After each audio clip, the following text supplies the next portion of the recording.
All right, and write down the time. Okay, so, oops, don't want to hit that button. Okay, so let's me call up your guys' homework. You 122, where's your homework? Aha, here it is.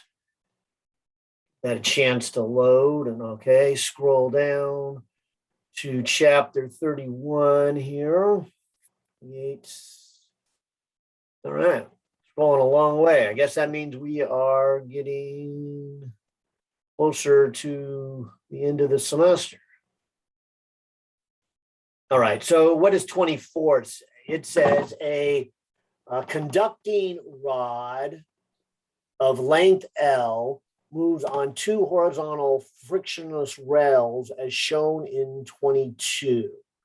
If a constant force of 1 Newton moves the bar at 2 meters per second through a magnetic field B that is directed into the page, what is the current in the 8 ohm resistor?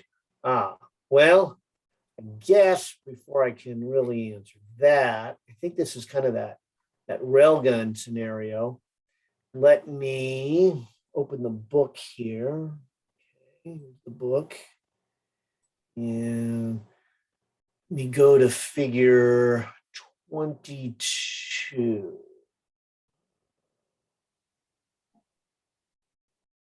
That doesn't sound right. Did I read that right? What was this figure? 30, yeah, 3122. 18, 20, 21. Oh.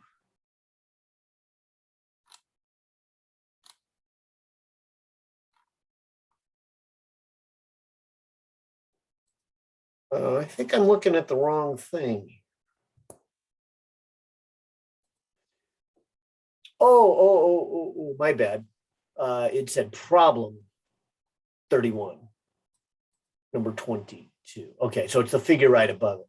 Okay, yeah. So I guess I didn't need the book. Okay, so what they call this is a motion EMF. And so I'll just kind of draw it here. They've got this rail, and then they have a resistor here of R and another rail.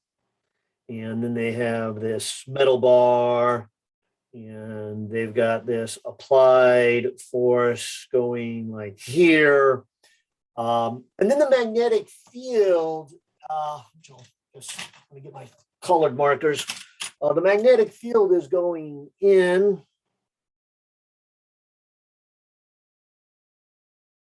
I'll do that in green. But here's the idea that as you pull this metal bar, and so maybe this, let's kind of metal it. How about the top of this pen? As we pull this, there's getting more and more flux going into this rectangle. The rectangle is getting bigger and bigger and bigger. Mm-hmm. So Faraday's law then says that there'll be a motion EMF that is equal to the number of turns times the rate of change of the magnetic flux. And so if we put that with Ampere's law, the current then, which is voltage divided by resistance, so in this case it's a motion EMF, so we'll do that, would be the number of turns divided by the resistance times the derivative of the change in flux. So that's the magnitude of the current. Now, as far as the direction goes, the direction will oppose the change. So what is meant by that is, as you are pulling this metal bar, making this rectangle bigger, you're getting more flux going in. So the current set up in this rectangle, clockwise or counterclockwise, will be in such a way to oppose that flux. And in this case, opposing it would be making a flux coming out. So I'll take my right hand and point my thumb out. So that means the current must be in the direction of my fingers. So in this way, it would be a counter clockwise. So the current would look something like this. And I'll say again, because when we're pulling it this way, we're getting more flux going in. So the opposing flux created would be out to kind of, balance it, to oppose the change. So this is going to make a counterclockwise loop. And I don't know if that was going to be part of the question, but maybe I should keep reading here. It says here, and I'll start over here. It says a conducting rod of length L. So we know the length of this thing is little l. Okay. So conducting rod of length L moving along two horizontal frictionless rails as shown in figure 22. If a constant force, so this applied force is 1 Newton,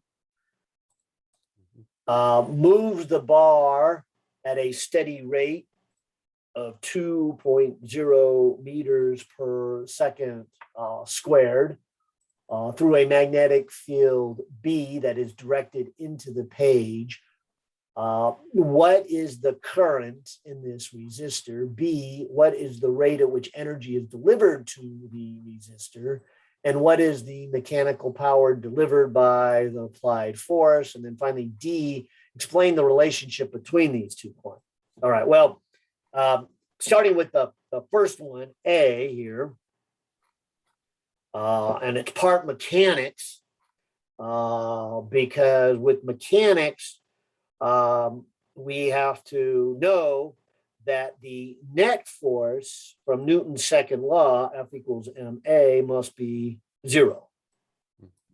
Because if you're going to go, at a constant speed, the net force has to be 0. I mean, 0 acceleration. And that kind of makes sense because back in the picture, we have this applied force pulling it to the right. But remember, we said that generates a current. And the current, we said, was this counterclockwise direction. So in this rod, the current is going up. Yeah. Now, if you then look at what we did in chapter 29, there would be a current in a constant magnetic field. We don't have to integrate like we did on the test in the toroid. But this, since we have a constant field, would give a force. And if you look at this magnetic force, I'll just put a little sub B here and maybe get even a different color handy, because the current is going up. So I'm going to put my fingers up and then adjust my wrist so I can close towards the magnetic field down. So there's the L cross B. And then my thumb is the direction of that force. And so the magnetic force is actually opposing this from moving outward. And so that's important because of this net force has to be 0. We already said there was applied force to the right. And so it's this induced magnetic current that then makes an induced magnetic force that's to the left. And so the argument would be that the magnetic force has to have the same magnitude as the applied force, which they told us was 1 Newton. And so now we can put these 3 things together. This one here, which is what is the force on a current in a magnetic field. This one here, which is Ohm's law. And this one here, which is what the chapter is all about, Faraday's law. So if you put Faraday's, Ohm's law, and what we often refer to as whose force? Lorentz force. We put these 3 together, we can answer this question. So I'm going to do this first step here and put it right here with the magnetic force. This would be the current, okay? And then when I do this cross product, it would be the length of the current. Now, I only want to know the force on the bar. So when they say the length of the current, I mean the length of the bar. So they write that as little l, okay? Then times the magnitude of the magnetic field. And I don't know if that number was given.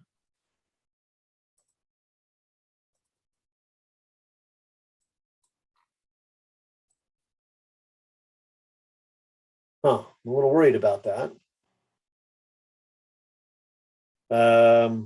Okay, I'll keep going here. And then the angle between them.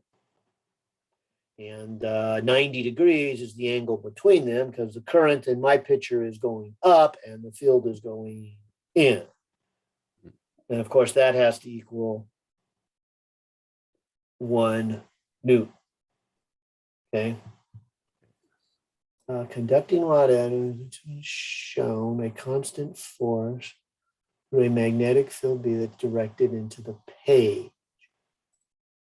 What is the current? Huh. Okay. Well, maybe I should come back to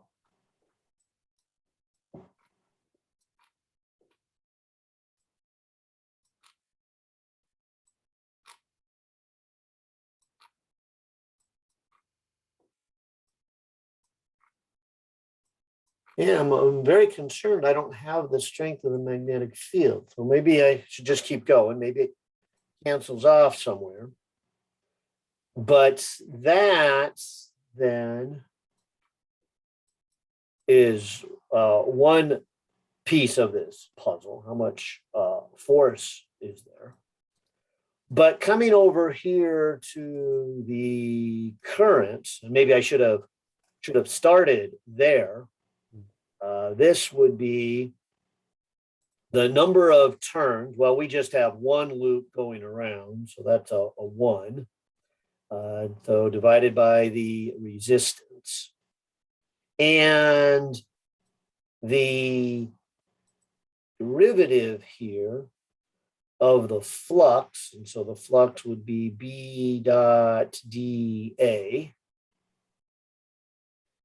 So 1 over the resistance.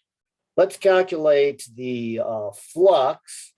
The flux through this rectangle would be the strength of the field times a little bit of area.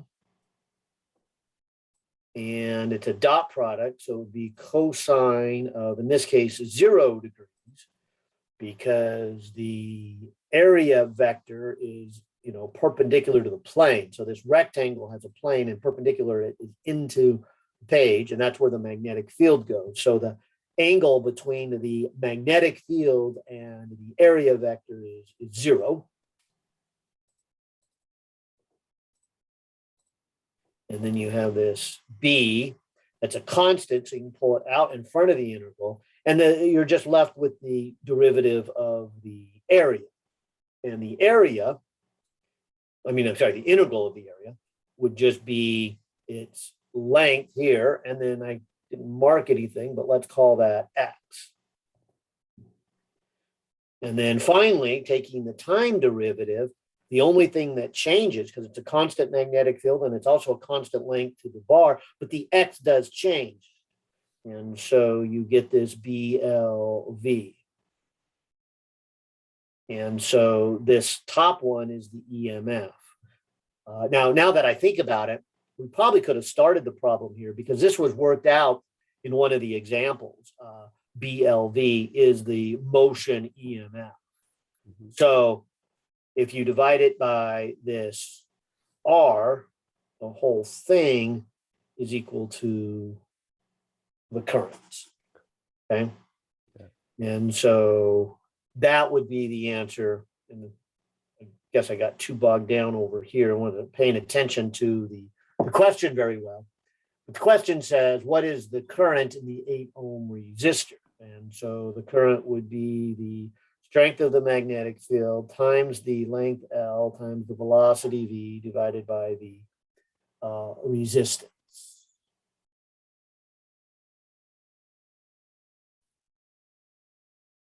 And again, they haven't given me much information to go with, conducting rod of length L and two were shown here. Okay. A constant force. So I haven't really used this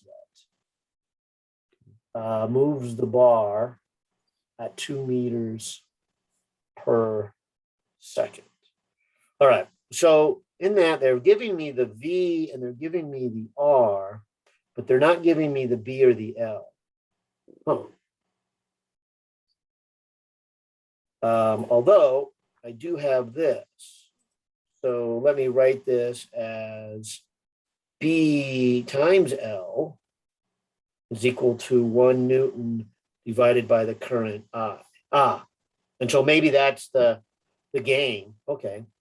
They made it a little tricky with the math. Okay, so here's current I.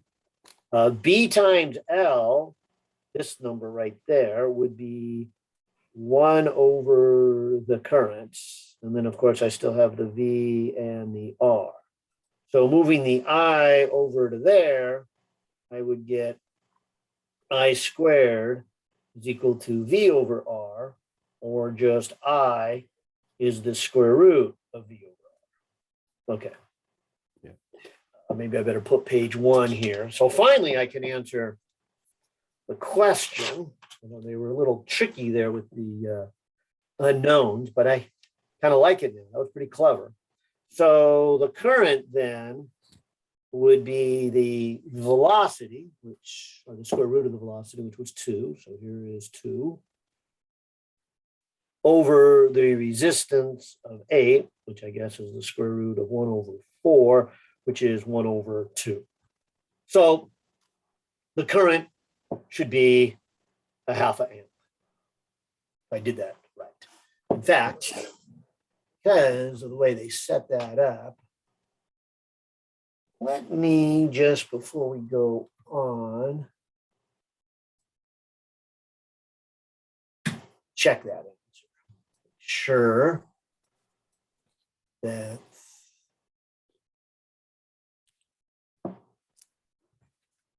they got a half an 24. Good. Yeah. And so the author gets a half an amp.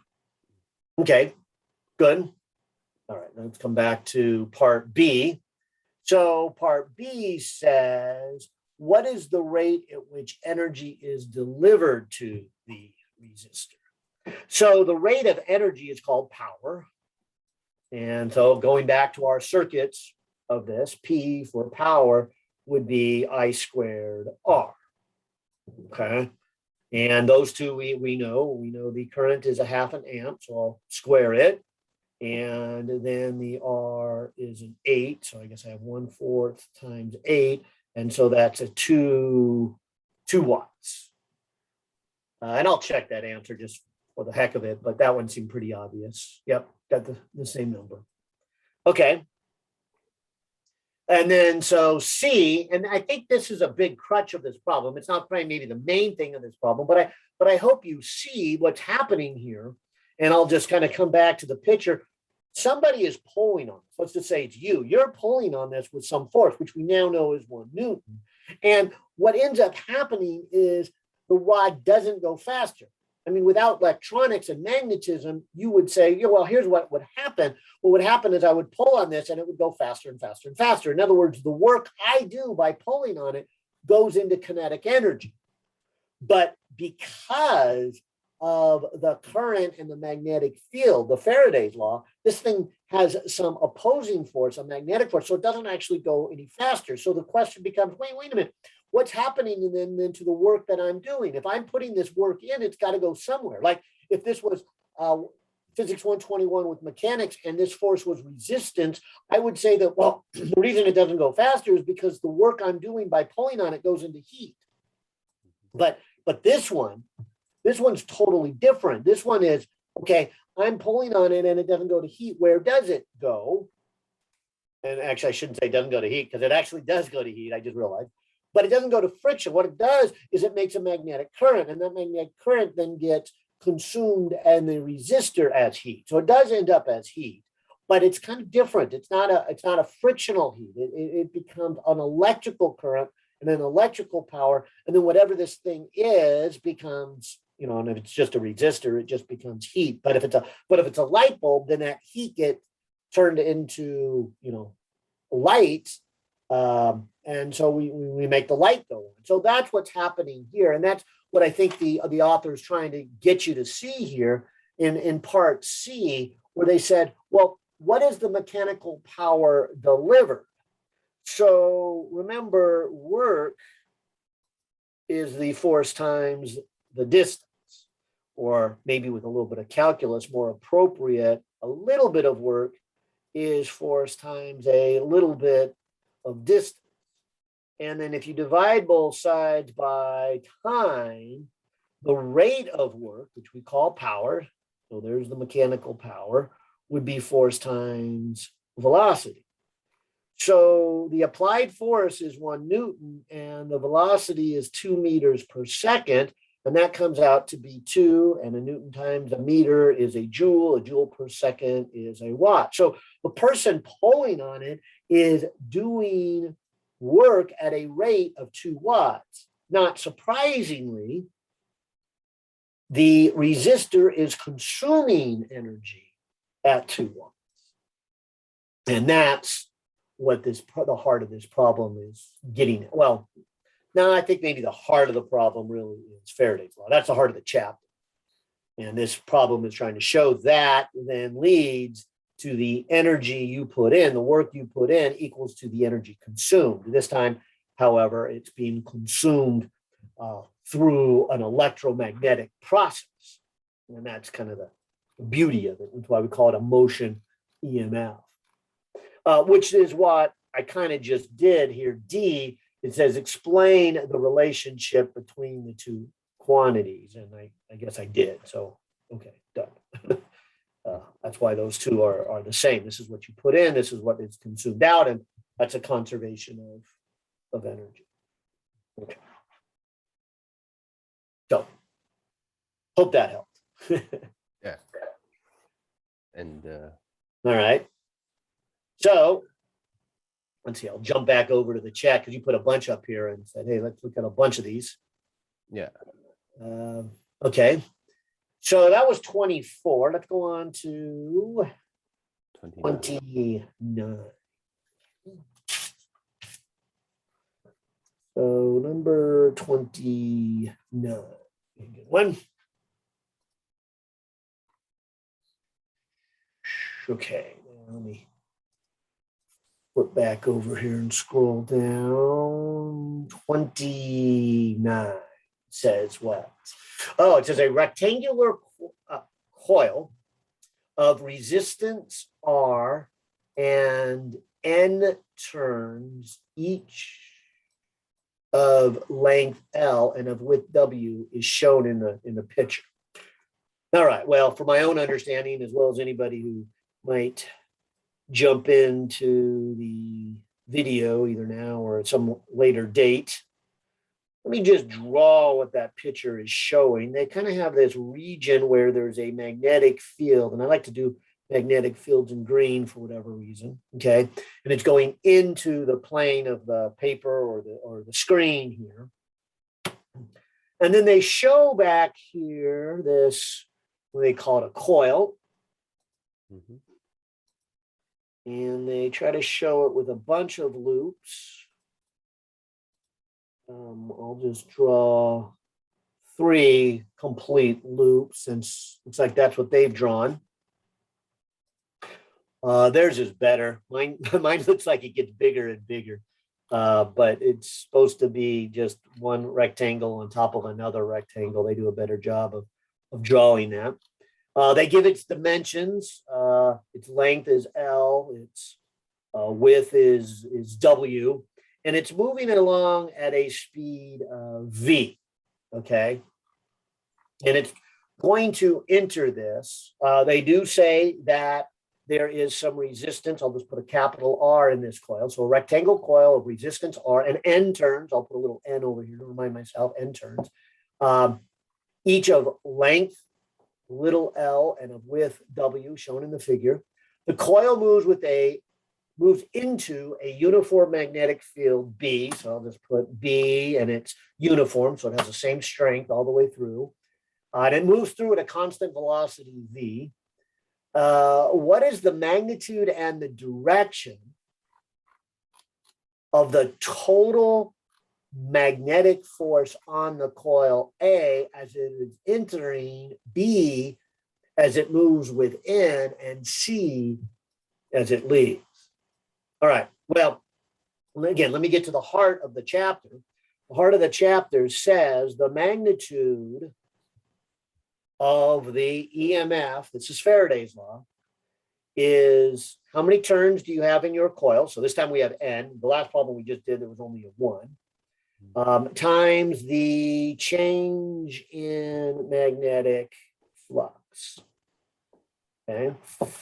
Now, if you divide it by R, then you get the currents, just like we did in the last problem. Then if you also remember, if you get a current, there will be a magnetic force.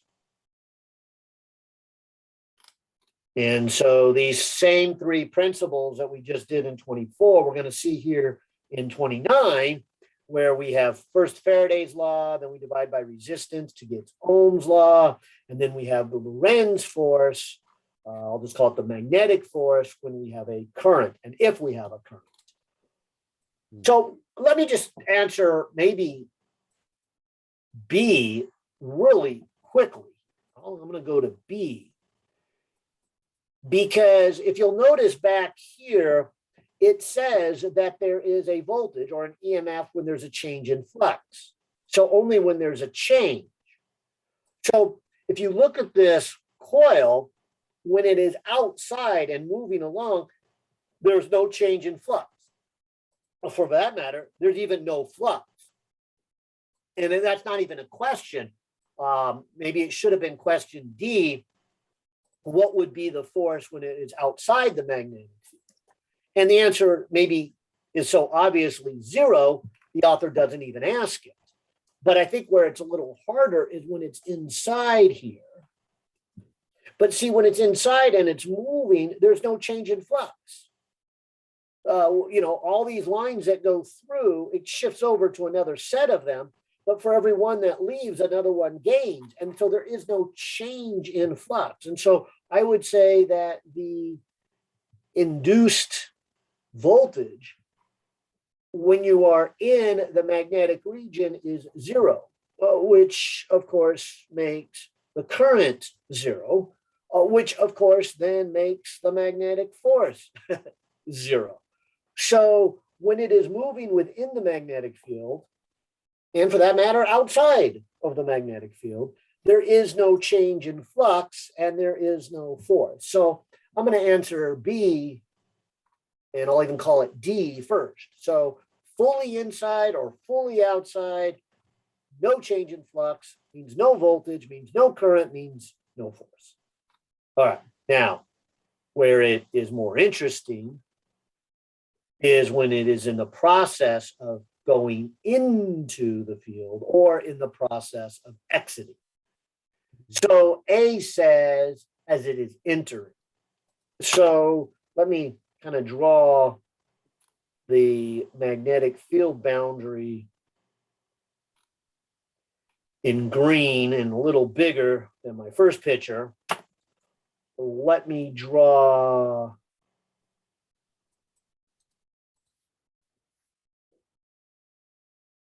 the rectangle or the coil as one rectangle. Remember, there's N of them. So I'll keep that in mind. Okay. But for my picture, I'll just draw one rectangle. And I'm trying to get you to see then, as this is moving in, more and more of this rectangle is being filled up with the green magnetic field. And so there is a change in flux. And so unlike B, where there was no change in flux, I would have to say there is a change in flux. And hence, there would be a voltage. Hence, there would be a current. And hence, there would be a magnetic force. And so why don't we start with maybe asking ourselves, what is the magnitude of the EMF. And you're going to see that this is really the same calculation with this extra factor of n that I did for the last problem, but I'll do it again. So here's the number of turns. The change in flux would be B dot dA. And if we come back to our picture here with this rectangle, the area vector is pointing into the page, but so is the magnetic field.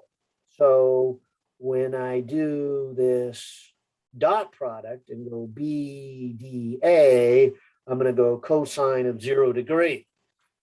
So there is a 0 degrees angle between the B and the dA. And of course, cosine of 0 is just 1. In fact, just to kind of remind you and maybe help you out, that is what I did back here. Remember number 24 we just did. It's right there. I guess I did forget to say that cosine of 0 is 1. That's why I dropped it off down here. And then I just did the area x times L. And I'm going to do the same thing here. I'm going to do this. I'm going to then say, okay, so this is an n. This is the derivative with respect to time. And then right here, because they say it's a constant magnetic field, I'm going to then say that the flux is really only this part, which I'll call x. How far is it inside of the field? And then this length here, which coming back is a W. So the B, I'm going to pull in front of the integral because it's a constant. And then the dA, the area, is x times W. Oh, well, I'm sorry. I kind of messed that up. That was 2 steps. The integral of dA is A, the area. And then the area is the X and the W. So that's my first set of calculus. And probably a warning I should give you and anybody else listening to this video later on is that one of the, I think, trickier things about Faraday's law, it's kind of a short chapter. In fact, I think I even say this is the shortest, I think the shortest chapter in the book, but it's not the easiest by any means. Because the idea is just this right here. That's the whole chapter centers around. So there's just one idea, Faraday's law. But Faraday's law is pretty advanced. And, it involves both electro and magnetic fields. And in terms of mathematics, notice it involves both an integral of space and a derivative of time. And so we've got 2 pieces of calculus. So I've already done the one piece of calculus where I did the integral to get the area. Now I need to take the derivative with respect to time. And notice that the magnetic field does not change with time. So the magnetic field was a constant not only in space, but also in time. So I pull it in front of the derivative. The width of it also is not only a constant in space, but a constant in time. But the x is not. And just kind of remind you what the x is. The x is how much if this rectangle is filled with the flux, is filled with the magnetic field.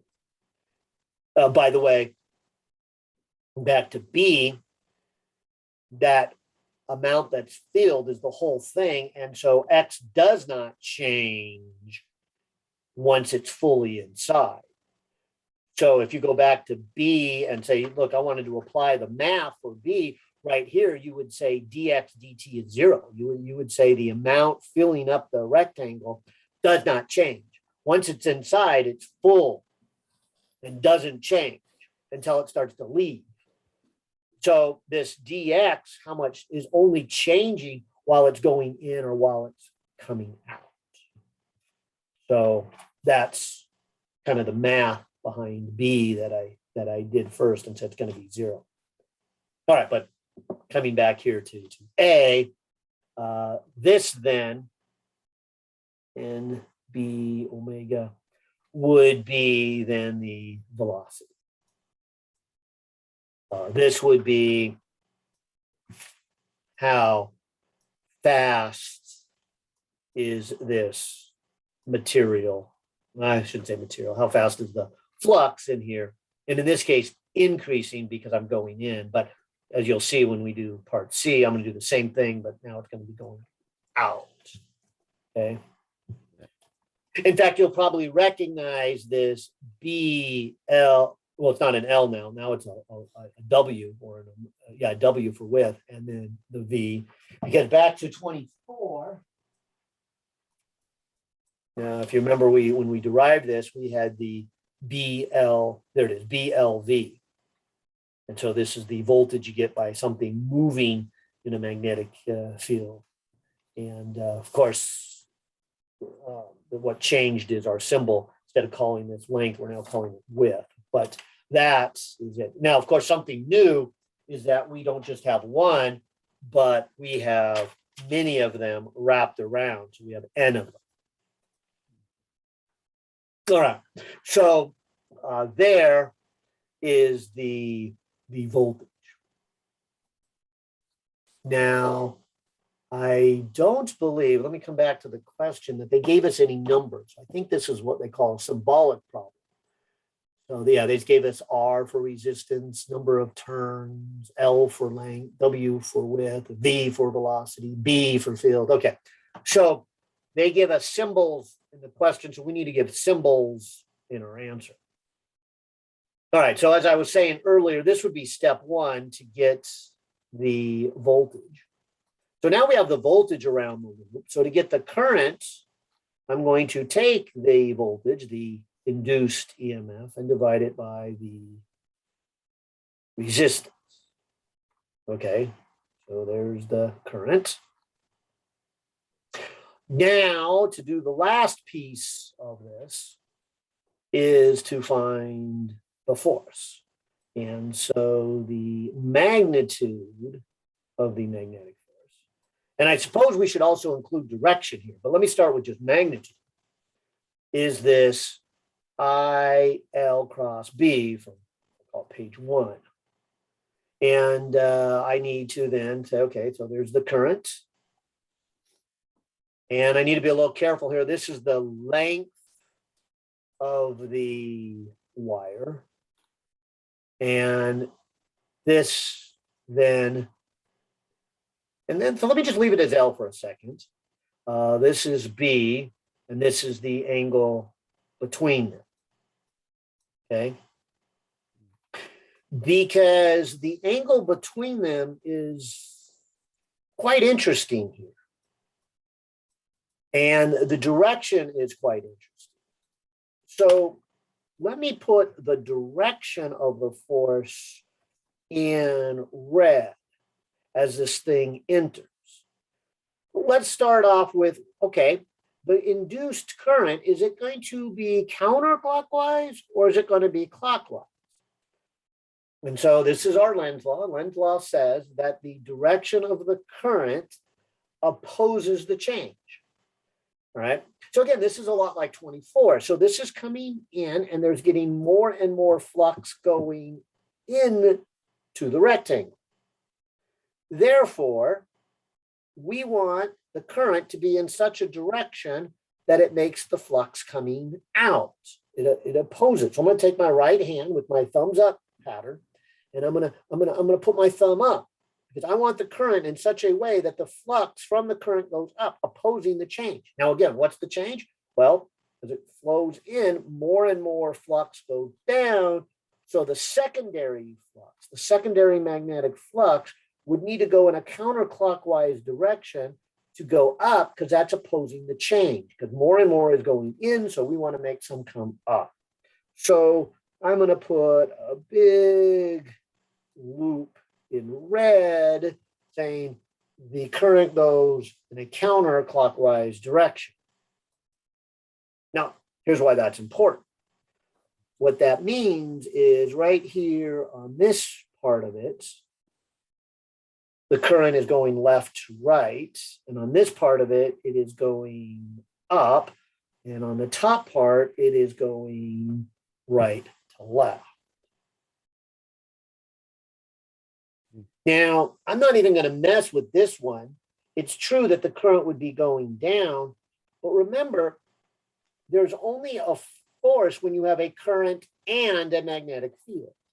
So this part of it is not actually in the magnetic field. So there's no force here. In fact, this part of the horizontal pieces are not in the field. So there's no force on them yet. The only force on this rectangle, this coil, would be the stuff that's actually in the field.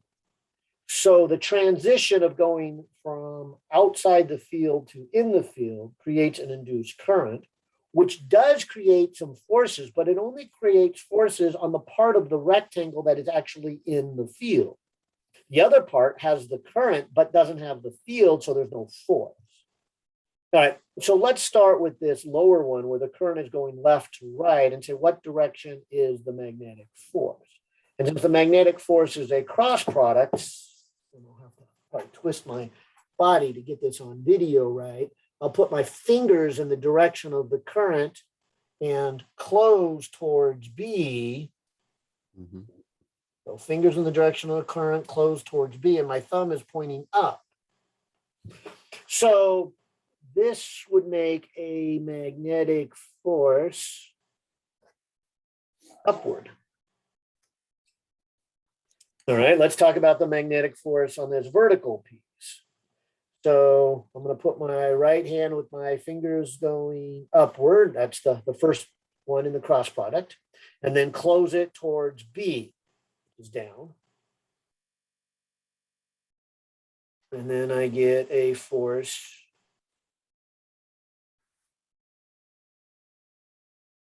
that is from right to left. Now, this force to the left, this is exactly like we saw in 24. So hopefully that looks the same. We just had that. We were just talking about that one metal bar. We didn't talk about the forces on the rails in 24. But for this one, I think I need to talk about all the forces. Okay, because it's saying the force on the whole coil. Now, up here for this current at the top, I would go I cross B. Okay, so I put my fingers in the direction of the I and close towards B. This would make a magnetic force going down. And as we said earlier, there wouldn't be any magnetic force on the part of the coil that's not in the field. All right, so it looks like I've got 3 different forces to worry about when I say here, what is the magnetic field? I mean, what is the magnetic force? But I do want to point out that did you notice that in all 3 cases, force on the bottom piece, the force on the right piece, and the force on the top piece are all down. I mean, I'm sorry, they're all 90 degrees between the current and the field. So as far as the magnitude goes, I can just put an I, an L, and a B. Now, here's where I can save myself a little bit of work. You kind of look at the symmetry here. It looks like this force going up and this one going down are going to cancel each other. These two are going to be equal and opposite because, again, they have the same currents, they have the same field, and they have the same length. And that's how you calculate the force on those two. Same current, same length, and same magnetic field. So that's kind of nice because now when it goes to say what's the total force, and I'll call it the net force. What is the net force? I really only have to worry about this one that's pushing to the left because the top and the bottom one canceled off. Okay, and so this one is pushing to the left. And so I'm going to say that the magnetic force, and maybe I'll even say net, is the same as the magnetic force from the right vertical piece of the coil. So what I'm getting at, and hopefully made it clear, is that when they ask for the total force on the whole coil, that all boils down to what is the force on this vertical one that's in the field.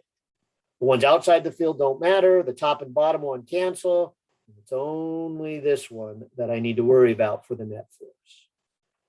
And so this would be the I, the L, and the B. And so the I we did a moment ago. So this would be L, B, W, V, R. So there's the current. Now let's be careful with the L, because the L is the length of the wire. And this one, the length of the wire is listed as the width of the coil. So it's the W. So this L becomes a W, and this becomes then still a B. So we've got the number of turns. We've got a B squared. We've got a W squared. We've got a V, and we've got an R. What is the magnitude and direction of the total force on the coil? All right. So now we've got the magnitude of it, and I guess the direction, if I use kind of the standard X axis and Y axis, then the force is in the negative I hat direction.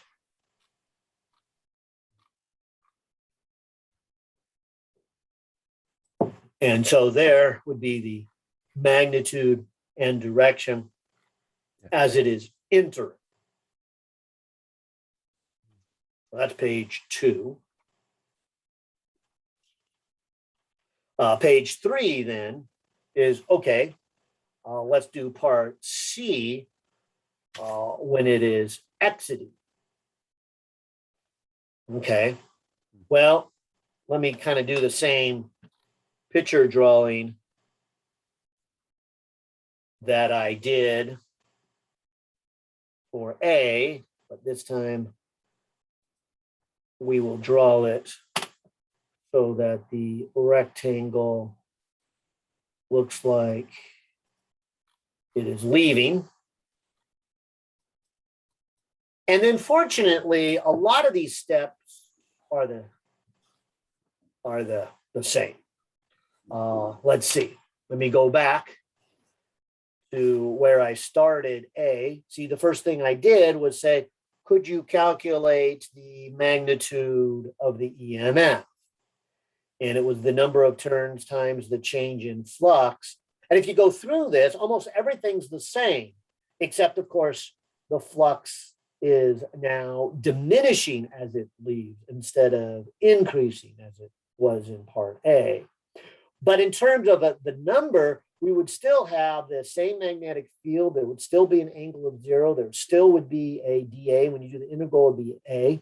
It would still be the X. Now, X would be the amount that, is on this side of the rectangle, because it's the amount where the flux is, and there still would be a W.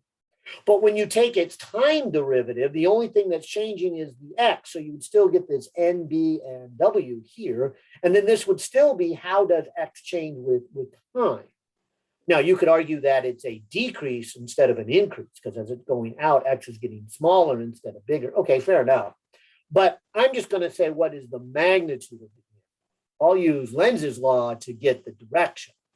So not worrying about the fact that this is actually a negative number, it is still, in terms of magnitude, equal to a V. And so you still get that same number. So when you get the magnitude of the current, you still divide it by R. So NB WV, and the current now is NBWV over R. So that's what I meant by saying, look, the C is a lot like A. And in terms of magnitude, it is. Now, we do have something, as we pointed out, very dramatically different, is here the flux is decreasing. So when we apply Lenz's law, you have to remember that when the rectangle was back a little bit, it had a lot of flux, and now it has less flux. So to oppose that change, we want the current to be in such a direction that the flux is down instead of up. See, in A, we were opposing the change because it was growing in a downward direction, so we wanted the flux upward. Here, we're losing flux in a downward direction.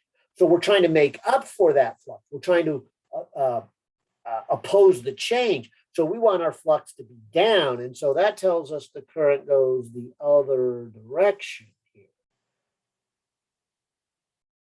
And so that's really the main difference between when this is going into the field and going out of the field. It's going into the field, the flux is increasing in the rectangle. And as we're leaving the field, the flux is decreasing. And then since we oppose the change, the current is going to go in the other direction. But our logic after that is still the same. What we're going to do then is say, okay, so the current in the right-hand side is going up. On the top piece, it's going to the right. On the piece that is on the right, which is already outside the field, it's going down. In the bottom piece, it is going to the left. Now, why is that relevant? Well, it's relevant because, again, like in A, the part of the rectangle that is outside of the field does not have a force on it. Because, again, you need a current and you need a field. But the part that is in the rectangle, so these three pieces, if you will, the top, the bottom, and the left piece, do have a force. But it's that same logic that the force on the bottom piece, would be I cross B. The force on the bottom piece would be down. So again, notice that's the opposites of what we had before. The current changed direction. And on the top piece, I'll get my hand on the screen that way. The I cross B would be up.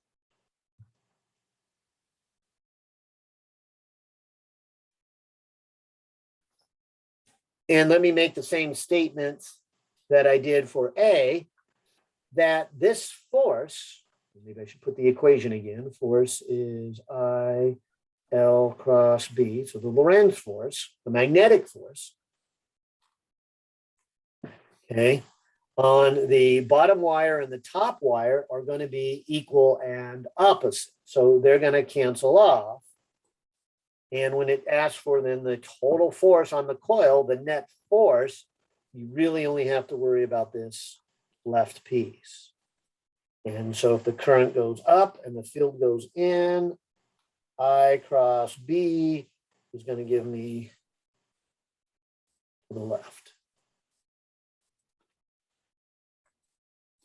Now, I would say that's opposite of what we did in A, but suppose that's not true. We never talked about the force on this one because it wasn't in the field. But if it had been in the field, the force would have been to the right. And so this is now that it's this left one is in the field, its force on the left piece is over to the left. Okay. By the way, notice it's opposing the motion. So it's not a surprise. Well, we got that in A right here in the final answer. The force was negative I hat direction. The force was opposing it from entering the field. And now we see the same thing. We see it opposing exiting the field. And of course, it's in the same direction because the current goes the other way, and we're looking at the other wire that has the net force on it. All right, but to then finish this up, you can then see that if you take the I, the L, the B, you have the sine of 90 degrees right here between the current and the magnetic field. And the current, like we did last time, is NBWV over R. The length of this left wire is a length of W. The field is B. And you end up with an N, a B squared, a W squared, a V over R, for the magnitude of the force. And if we make it a vector, as we already said, it would be in the negative I hat direction. So it comes out to be the same opposing force, whether it's entering or exiting. And so in that sense, A and C are exactly the same. But I do like to point out, there is something different between A and C, because as it's entering, the current goes one way, and when it's exiting, the current goes the other way. And of course, the force is on a different section. When it was entering, the net force was on the right part of the coil. Now it's on the left part of the coil. So again, there's some differences, but the overall answer for the force at the end, what we'd call a braking effect, is the same. Hope I didn't talk too much on that one. I love to talk. 29. Let me just check. Oh, and yes, my bad. One minor mistake here. I messed up back here. This would be the force on one wire. Remember, it loops around n times. So I need to finish this by saying that this is the force on one wire. So I need to multiply by n because each wire wraps around. So we have this factor of n for two reasons. I did include the factor of n back when I did the motion EMF, the change in flux.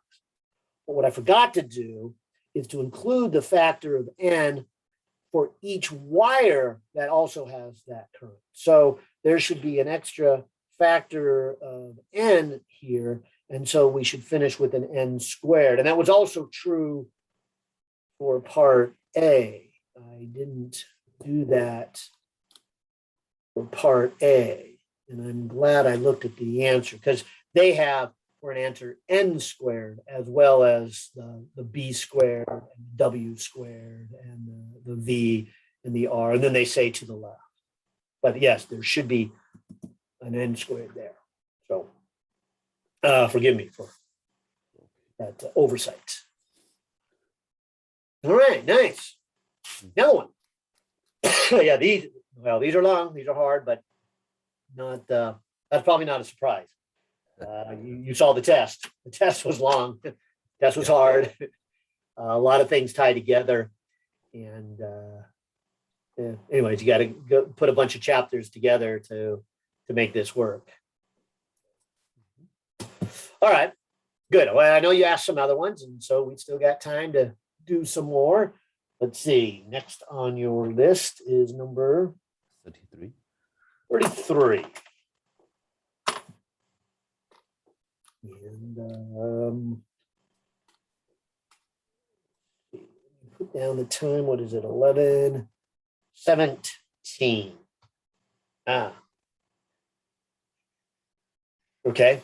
Yeah, you got a long list. We might have to take our break and finish your list. Okay. Okay. So number 33. And it's probably unlikely we'll get this done in 13 minutes. So we'll make sure we finish it. I don't want to stop. It's making sure we complete this is more important than the break. All right. Oh, good. Which I should have brought me some water. I've been talking. I do got my hydro here.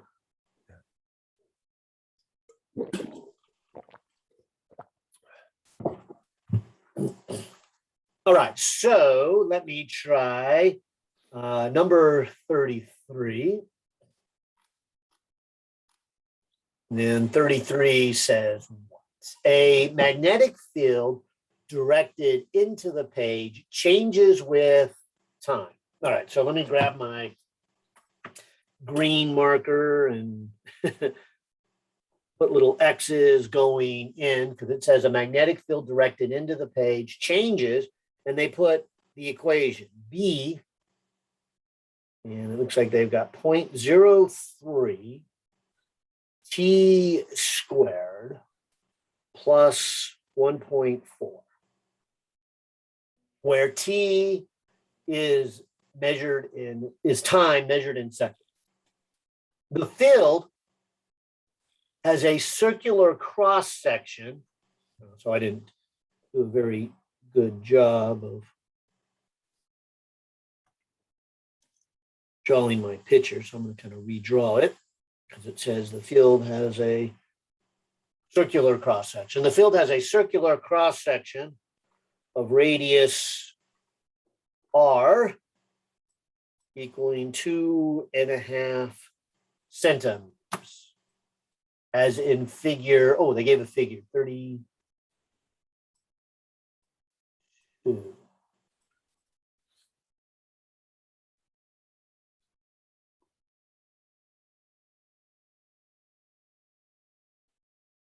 And 32 is not included in the handout I gave. Let me see if it's in the PDF of the textbook. Oh, yeah, it's in the PDF of the textbook here. And it looks a lot like I've just drawn, so I guess I don't need to worry about it, except what it does do is it says that there is some point right here. Yeah. So not all the way out. They call this point at R1 and they call it P1. And they do another point way over here, P2, that is at radius R2.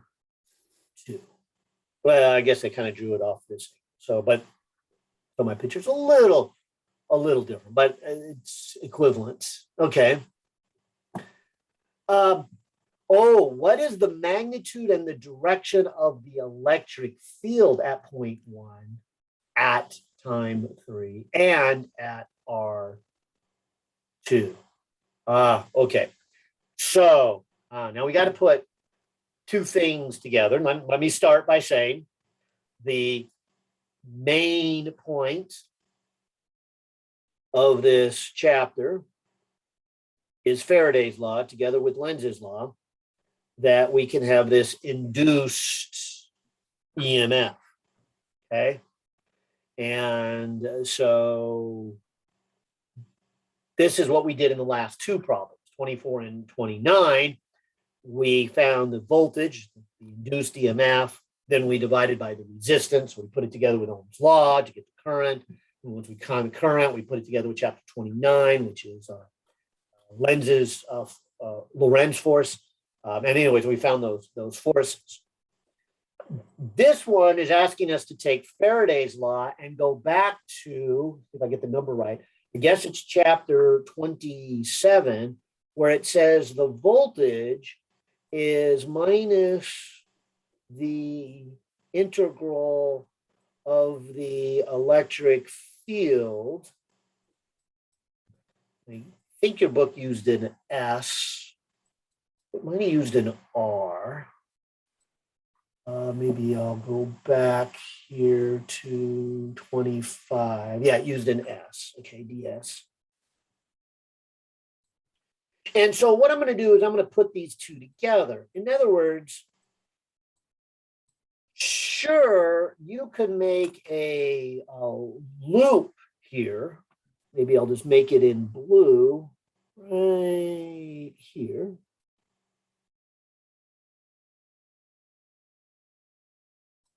And you could say, what is the voltage around this loop?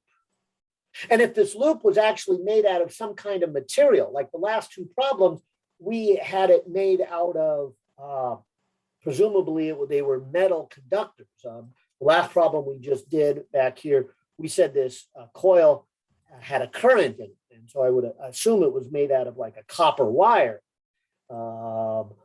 The other one, we had this motion EMF, and we said you were kind of pulling it along.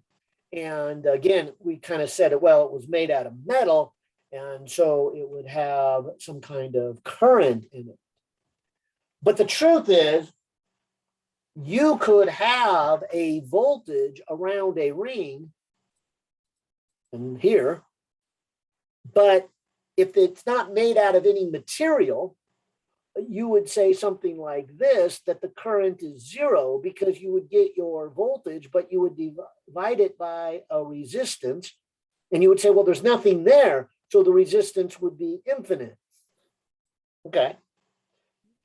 And that voltage is created because in this loop, there is an electric field. And so here's where I think this is a little bit harder than the last two problems we did. Because the last two problems, we just said there was a voltage. And of course, if there's a voltage and there's metal wires, there's going to be current. This one, I think, is a little harder for students to kind of grasp because they don't see anything. There's no loop. Now, there's always a mathematical loop, but there's no metal there. And you're right. So there's no metal, there's no current. But that doesn't mean there wouldn't be a voltage. And that voltage is created because there is then an electric field. And so I'm going to see if the orange will stand out different from the red. What I'm trying to say then, around this circular loop is then an electric field. And it's along this circular loop where point P1 is. And that's the question. The question is, what is the magnitude and the direction of the electric field? So probably the hardest part here of number 33 is just recognizing that there is an electric field. See, the other two problems we've done so far have been saying, what is the current? And we got that from the voltage and the resistance. So now I'm going to say, what is the field? And I can't say what is the current because there is no current. But there still is a field, and there's no material there. And so this is what makes it hard, because there is something there. There's a field. So I hope I'm emphasizing my point. I'm just going to think of a ring. That ring is not made out of something material-wise. It's not made out of metal, and so there's not a real current here. But there is a ring of an electric field, and I haven't given a direction to it. Why don't I do that now? This, again, direction we get from the Lenz's law. Let's come back to our equation for the magnetic field. So if you think about this ring, and let's just say for the sake of argument, it was a metal ring. And like the other two problems, if it was a metal ring, I could figure out what direction the current is. And I'm going to argue whatever direction that current was is because of the voltage, which is because of the electric field. So for a moment, let's just think that there actually is a metal ring and ask this question: what direction would the current flow? Because that's going to be the direction of the field. Then I'll get back to the math and figure out what the strength of the field is. But for right now, let's just find its direction. Okay, so let's see. They said in the problem that the field is going into the paper, into the screen. Yeah. And they said it increases with time. So that means more and more is going down. So if this was a metal ring, it would create a current to oppose the change. Now remember, the change is an increase down, so it would want to make a field up. The current, what I call the secondary effect, the secondary field opposes the change of the primary field. So again, the primary field is increasing down, So the current is going to make a secondary upward. So if I take my right hand with the thumbs up symbol and I point my thumb up, because that's the way I want the flux created from the current, you'll see that my fingers wrap around in a counterclockwise direction. So the current, if it existed, would go in a counterclockwise direction. So at point P, it would be kind of off at this angle. So I think maybe I'll look at the answers, what they say, but I think counterclockwise is going to be a good way to describe the field here. And for that matter, if we're talking about the point number 2, I can kind of imagine a big ring also, but it would be the same logic.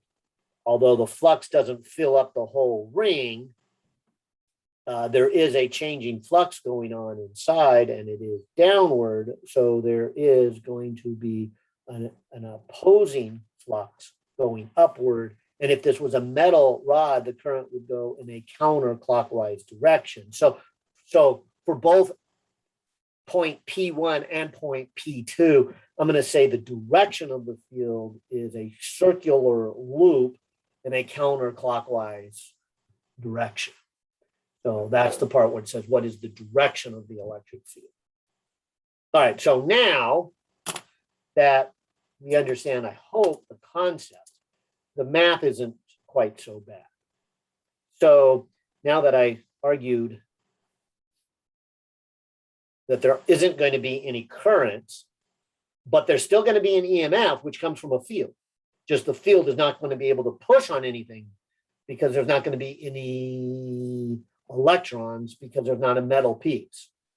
You might even say this problem is more fundamental than the ones we did before because it actually creates the electric field. The electric field then pushes on the charges that are in the metal, which makes the current. So you can't get a current until you first get a change in flux, which makes a field. The field then is what makes the EMF, which then pushes the current. So we don't have a metal piece, so we're not going to actually get any current, but we are still going to get an EMF, which comes from the electric field. All right, so with that in mind, let's do this part of the calculation. And let's do point 1. And so let's just make one loop. And so my magnitude of my EMF would just be a 1. And then it would be the change in the flux, the magnetic flux. Now, like we did on the other problems, let me take the dot product. So this would be B, this would be dA, and this would be cosine of, well, let's see. I'm making a loop in the plane of the paper here. And so the area vector would be into the paper, and that's the direction of the field. So again, like the other two problems you saw me do, these would be in the same direction.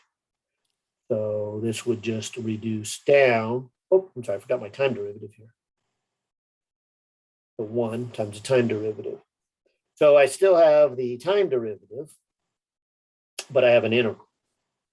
Now, here's what's interesting. If you look at B, notice that within this smaller loop, the field is the same with space. Now, it changes with time. That's what this equation says. But it's the same with space. So that tells me that I can pull the B in front of this integral, which is an integral of space, because it's a constant with space. But I cannot pull it in front of the derivative of time. And so we're back to that comment I made earlier. You got to be careful here. We got some tough calculus to do. Our calculus involves an integral of space and a derivative of time. So we've got both the integral and derivative, and they're of different variables. So they could be a constant of one, but changing with the other.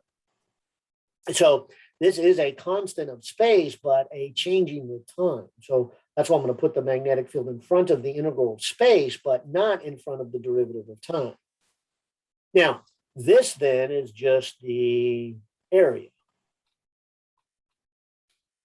And so this ring has an area that I would write as pi r1 squared. I would even go as far as to say if that area does not change with time. So I can pull the area calculation in front of the time derivative. Now I need to take the derivative with respect to time. And looking up here at the equation for the magnetic field, I get the 0.03 and I get 2t.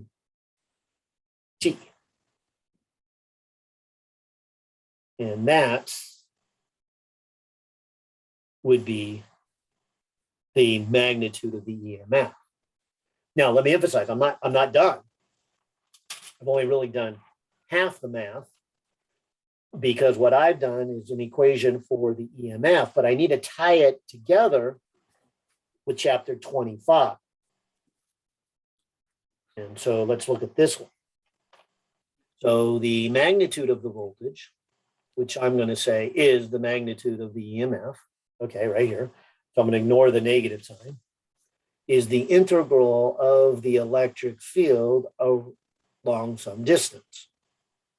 And that's why I picked a full loop, because when I do this integral, or try to do this integral,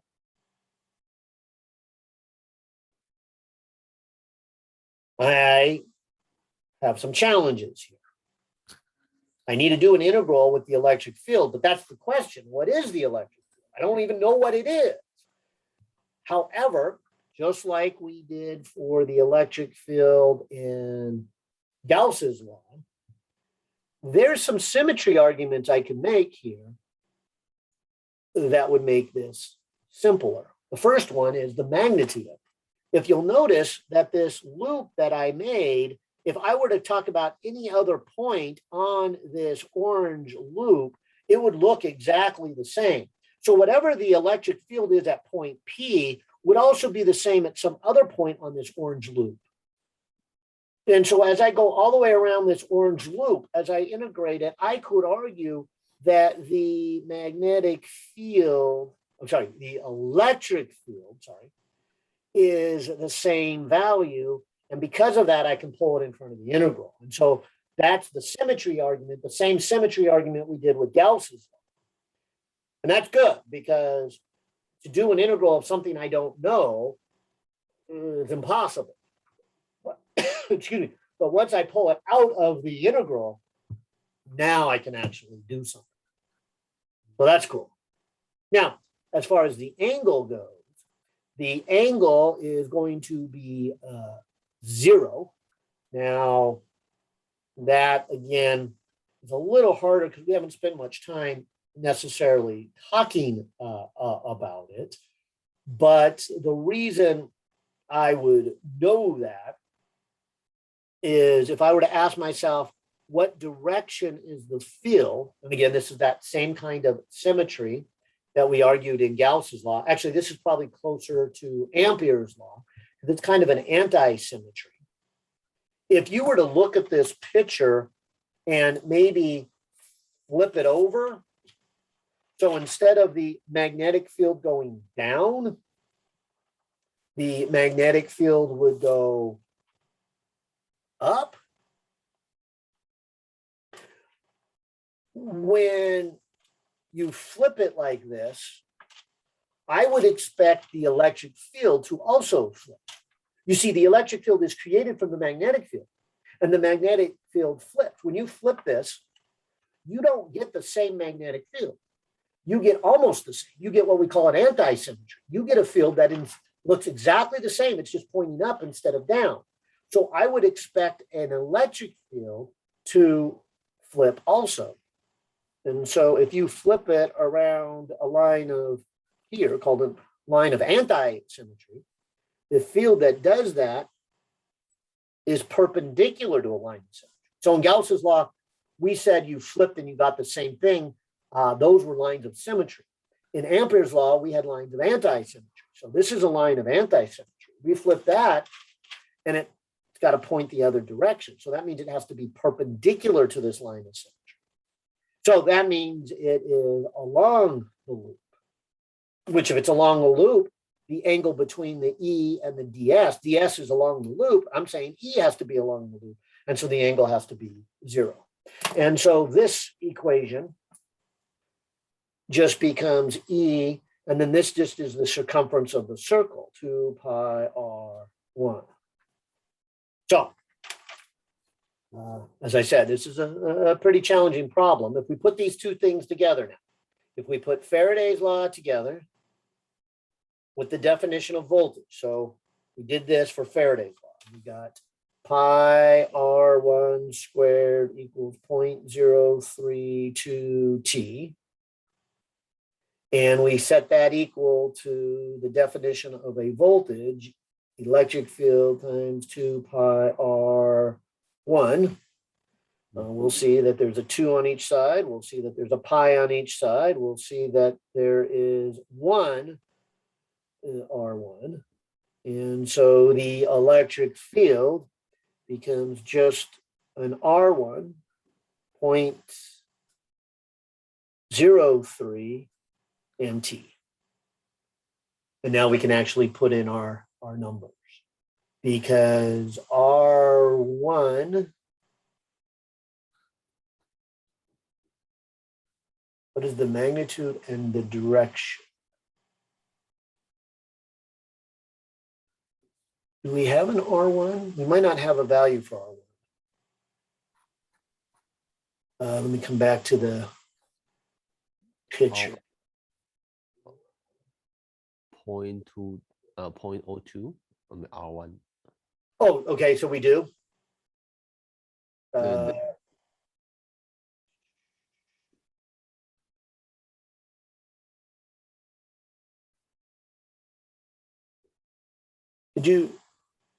What is the magnetic field? Oh, yes, thank you. I didn't read far enough. Okay, yeah, so we do have an R1. So this is 0.02. This is 0.03. And I think we have time also. Yeah, 3 seconds. Okay, so now I can actually put in my numbers. So 0.02 times 0.03 times a 3. And so the electric field would be 0.0018. And I was so focused on the math, I haven't kept track of my units. We originally learned it as newtons per coulomb, but we also learned it as volts per meter. That might be more appropriate for this case, since we're talking about a field strength and a distance, a volt, and getting a voltage. So I might like volts per meter better for this particular problem. Now, there is the other point, and I'll do that one kind of quickly, but let me just check to make sure I didn't skip anything that was, they write 1.8 times 10 to the minus 3, good. And they say perpendicular in a counterclockwise direction, good. So counterclockwise rotation. So we're in agreement here. Now, I'm going to say here 0.2 is almost the same. Not quite the same, but it's almost the same. Mm-hmm. Because if I put these two things together, if I put Faraday's law together with the definition of voltage, and if I come back here and I look at 0.1, I guess everything I would do at first would be the same. But here's where there'd be a difference. Right here, when I talk about the area, this is the area of the flux. And it might be tempting to put R2 here, but remember back in our picture, the flux does not continue out all the way to R2. So if we were to say that the area of the flux goes to R2, we would be, mathematically misstating how much flux there is. So our integral for the area, just change colors here, would only go to capital R. We would not go all the way to R2. We would only go to where the flux ends. It says the field is only enclosed in a circular area to capital R2. So I would say then the EMF for point number 2 would be pi times capital R squared times 0.03 times 2t. That would be the important difference. I'll say it again. The reason why is the flux. When you go to calculate it, you would not integrate all the way out to R2 because there is no flux once you get to capital R the rest of the way. You would only integrate out to capital R and then stop. So that's why we went to capital R, which, by the way, when we were doing point number 1, we only went to R1 because, again, the loop we made was R1. And so we were looking at the flux inside there. And so the flux was, just the inside piece. So we didn't even go to R capital R. We just went to R1 and we stopped because that was the end of our loop.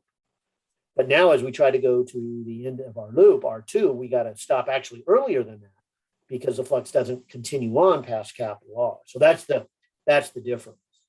Now, the other half of this, where we do the definition of the voltage, which I should have put here, page 2, which we did back here on page 2, nothing would be different there. So this would be E times 2 pi, and it still would be an R2, because we would still, to get the EMF, we would integrate the electric field all the way around the circumference using R2. So this side here would be the R2. It wouldn't be the capital R. And it wouldn't be, of course, the R1. I think that's obvious, but it wouldn't be the capital R. Okay. And so now when we cancel things, we've got different R's here. So unlike point 1, the R's wouldn't cancel. They're different ones. Although the 2 and the pi would still cancel. And so we're going to get capital R squared times 0.03 times t. And then we're going to divide by R2. And come back to the question to get the numbers here. And so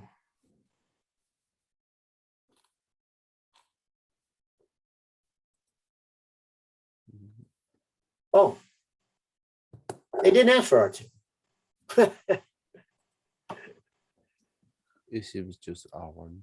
Yeah, they just asked for R1. Okay, so I did more than was required.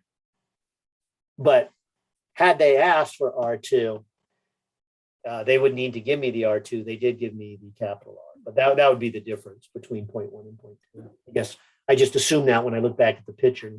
Yeah. Nice. Okay. Hey, well, we're well over break time by looks like. So your session 2 is the 12:30. Yeah. Let's 12:30. Let me do this. Let me write down. I'd like to Write down a question. Right? Yeah, write down the questions here, and we'll call it quits for this section. But we finished at 33. So next on your list is 37, 64, 66, and 67. All right, those will be good ones to do also. Yeah, and another classmate, Brendan. And Oh yeah, said Brandon, 5. number 5. Yeah. Thank you.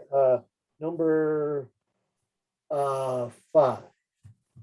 Okay. Okay. So Yeah, let's take our little break here. I need to stretch my legs and get some food and use the restroom, and then I'll come back at 12:30. So that'll be like 42 minutes, and we'll start working on these. Maybe I should go a little faster, but I kind of like to make sure you see all the details. That's kind of the difference between my video solutions and my Zoom. Yeah. Okay. All right. See See you soon.